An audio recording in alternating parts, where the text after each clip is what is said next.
At the Jake Paul-Mike Tyson fight last night, Logan Paul, Jake's brother, reminding much of America why so many people do not like him. Here's Mike Tyson asked if he's potentially going to fight again. Could have been a light moment, but Logan Paul made it all about him. Well, no, maybe his brother. You want to fight Logan? Logan, I think he said you might be next. Motherfucker, I'll kill you, Mike. Oh, please, no. It's on then. Just don't step on his toes. It's all. So, I mean, it could have been just a light moment, but Logan Paul has to go in there, blah, blah, blah.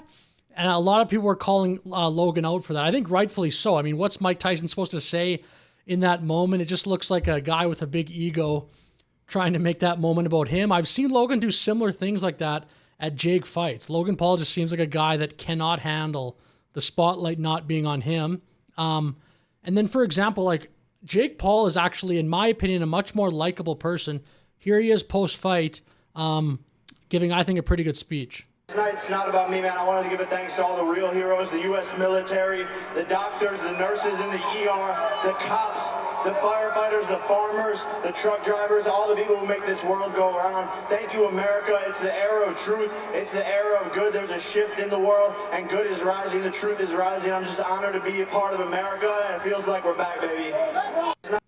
So look, you could say that that's maybe not, or maybe he's just saying that to kind of boost his public image, but I think Jake Paul, at least on some level, does actually agree with that. And I think that is a very positive message. Like, Jake Paul was decently involved in this year's political cycle. He was first actually a supporter of Vivek, and then he switched over to being a supporter of Trump.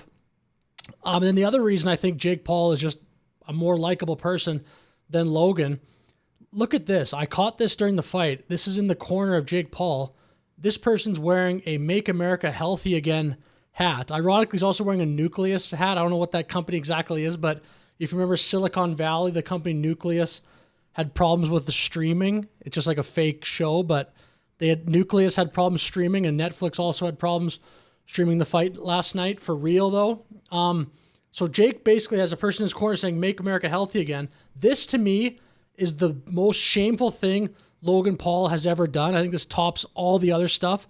This product he released with KSI and Mr. Beast called Lunchly, I think is just completely unethical. Nachos as well with queso, but I think if you're getting mad about nachos, that's a you problem. Oh, and the pizza. It's literally called the pizza. But same thing, like, you're mad about pizza? Like 500,000 favorites because we made pizza, crackers, and nacho? Let me put it as well with queso. Yes, but the point is that, look at that box there. You're selling children for lunch a chocolate bar, a sports drink, and nachos.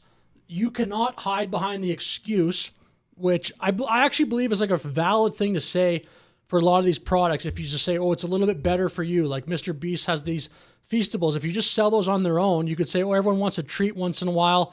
This is a little bit better than a normal chocolate bar, I think is what he markets it as. I think that's like a reasonable thing to sell. This is meant to replace lunch for children, objectively incredibly bad for children. To be eating this for lunch, I think this is just inexcusable. That, to me, is the most shameful thing that Logan Paul has ever done.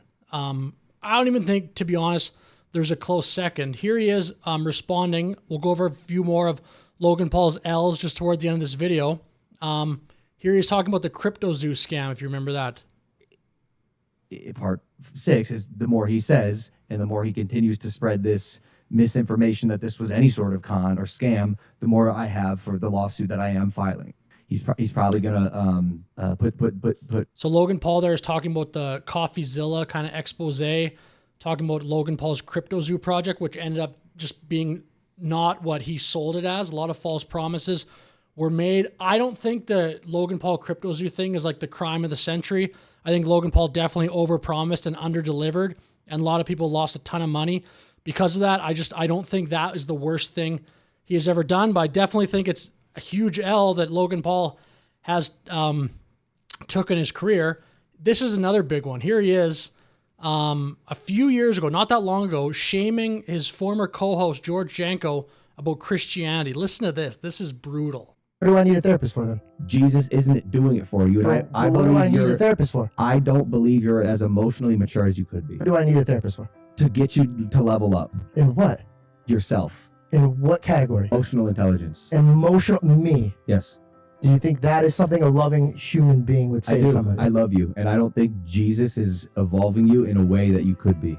Now, here's my other question. Did anyone here in this room at all, realistically? So, I mean, that's it's just like an anti-Christianity, anti-religion. It's just a ridiculous statement. And again, he kind of made that, like, lately in culture, it's become a little bit more socially, I don't even know if socially acceptable is the right way to say it, but it's definitely become, I guess, more cool to be pro-Christianity, pro-Jesus, etc. Like, there was like a period where it was still fine for sure, but it wasn't like cool. And I think that's when Logan Paul made those remarks, which are shameful and ridiculous. That's just like ridiculous to say to someone with a straight face. And then probably the biggest L Logan Paul has ever taken in public is the Japanese story of the suicide forest. I'm not going to show it because it's pretty graphic, but there's this forest in it's more commonly known as suicide forest, and Logan Paul made this video on YouTube, and he showed basically a person in the suicide forest. Very tragic. This was back in 2018. And he took a massive L for that. He got like basically condemnation from even the mainstream media was up in arms about that. I guess I'll finish this on one thing. I don't think Logan Paul, everything he does in the public eye is negative. So I'm going to try to like be a little bit favorable to him, even though my overall view of Logan Paul is definitely negative. He's just like, I definitely believe in the fact that especially when someone's already wealthy, you can act, you don't need to keep doing, like the fact that he released Lunchly, him and Mr. Beast, when they're already wealthy, I think makes it even worse. Figure out a way to come up with a product that's actually going to help the world, like a healthy lunch product for children. You don't need to be making a bunch of money in an unethical way, especially when you're already healthy. It's definitely bad or wealthy. It's definitely bad when you're poor as well, but it's even worse, I think, in at least some way when you don't need the money.